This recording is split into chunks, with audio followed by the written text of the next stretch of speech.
আজকে ৩টা দিন ধইরা বৃষ্টি হচ্ছে। বৃষ্টিতে ঘর থেকে বাইরে আন যায় না। আজকে তো আবার বৃষ্টি একটু হচ্ছে আবার থামছে, একটু হচ্ছে আবার থামছে। মানে কি যে শুরু হইছে বুঝাই যাচ্ছে না। তো আপনাদের ভাইয়া বলছে বৃষ্টি হচ্ছে একটু ভাজা পোড়া কিছু নাই। আমি বলছি আছে সোয়াবিন আছে আর চাইল ভাজা দিতে পারি। তো আর কি করব যে কথা সেই কাজ চলে গেলাম। চাইল বের করে নিয়ে তারপরে এই যে লবণ দিয়ে মেখে নিয়েছি। আর এখানে সোয়াবিন নিয়েছি। সোয়াবিনগুলাতে অনেক ময়লা আছে তো এইজন্যে ভাসা পানি দিয়ে ২ বার ধুয়ে নিতে হবে। ধুয়ে নিয়ে তারপর আমি এগুলাকে সুন্দর মতন পরিষ্কার করে নিব। তারপর সেঁকে নিয়ে তারপরে এই যে লবণ দিয়ে এগুলোকেও মাখিয়ে নিচ্ছি, চালগুলোকেও মাখিয়ে নিচ্ছি। তো আসসালামু আলাইকুম, কেমন আছেন আপনারা সবাই? আজকা বৃষ্টির ভিতরে একটু ভাজা পোড়া খেতে কার না ভালো লাগে? সবারই ভালো লাগে। বৃষ্টির ভিতরে বসে ভাজা পোড়া খাবে আর বৃষ্টি হবে জমজম খেতে খুব ভালো লাগে। আসলে সিমের বিচি হলে আরো ভালো হতো।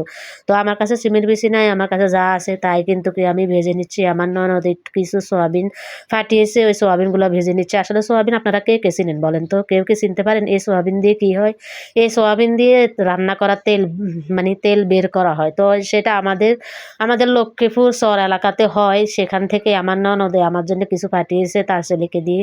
তো সেই সোয়াবিনে কিন্তু কি আমি এখন ভাজবো। তো চাইলগুলাকে মেখে সুন্দর করে এই যে অল্প অল্প করে দিয়ে আমি চাইলগুলাকে ভেজে নিচ্ছি। আগে সুন্দর মতন দেখেন পুটপুট কইরা ফুটতেছে। খুব ভালো লাগতেছে, মিনমিন করতেছে আর বাইরে টিপটিপ বৃষ্টি পড়তেছে, ভাজা পোড়া করতেছি, ভালোই লাগতেছে।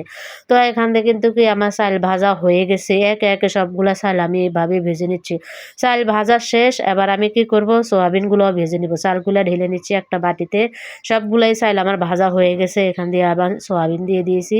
সোয়াবিন দিয়ে সোয়াবিনগুলোকেও সুন্দর করে ভেজে নিচ্ছি। তো এগুলাকেই বলা হয় কিন্তু কি সোয়াবিন, এগুলা থেকে তেল বের করা নেওয়া হয়। তো এখান থেকে কিন্তু কি আপনাদের ভাইয়া সন্ধ্যাবেলাতে আবার বাইরে গেছিল, গিয়ে চলে আসলো। দেখেন এখান থেকে সিঙ্গারা নিয়ে আসলো আর সাথে নিমকি আর বাদাম নিয়ে আসলো। আসলে ভাজা পোড়ার ভিতরে ভাজা পোড়া। তো আসলে বৃষ্টি বাদলের দিন এরকম খাবার সবারই ভালো লাগে। একে ভাজা পোড়া করতেছি আর এক আপনাদের ভাইয়া এই যে ভাজা পোড়া নিয়ে আসলো বাইরে থেকে। আসলে ও জানতো না কিন্তু কি আমি ঘরের মধ্যে এসব ভাজতেছি। তো মিলে গেল দুইজনের এই ভাজা পোড়াগুলা কিন্তু কি আপনার ভাইয়ার কারণেই করতেছে। আপনাদের ভাইয়া কিন্তু কি ভাজা পোড়া খুবই পছন্দ করে। তো এই যে এখান দিয়ে আমার কিন্তু সব ভাজা পোড়া হয়ে গেছে আর আমি কিন্তু সিঙ্গারাগুলো একটা প্লেটে ঢেলে সবাইকে ভাগ করে দিয়ে দিয়েছি।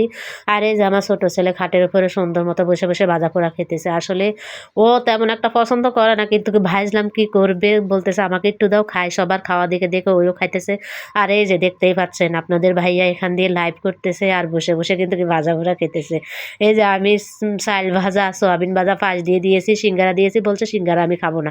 আমি আর কি করব, আমি ভাজা পোড়া খেতে খেতে পেট মানে ইয়ে হয়ে গেছে। এখন আর আমার ভালো লাগছে না ভাজা পোড়া খেতে, ভাবছি একটু ভাত খাবো। তো এখানে আমার মরিচের ভর্তা ছিল আর পটল দিয়ে মাছ দিয়ে রান্না করেছি। তো পটলের তরকারি আর ঝাল ঝাল মরিচের ভর্তা দিয়ে আমি ভাত খেয়ে নিচ্ছি। তো আপনাদের কাছে আমার ভিডিওটা কেমন লেগেছে অবশ্যই কমেন্ট করে জানাবেন। যদি ভিডিওটা ভালো লেগে থাকে অবশ্যই লাইক কমেন্ট শেয়ার দিয়ে পাশে থাকবেন। তো ভিডিওটা আজকে এই পর্যন্তই। সবাই ভালো থাকুন, সুস্থ থাকুন, আল্লাহ হাফেজ।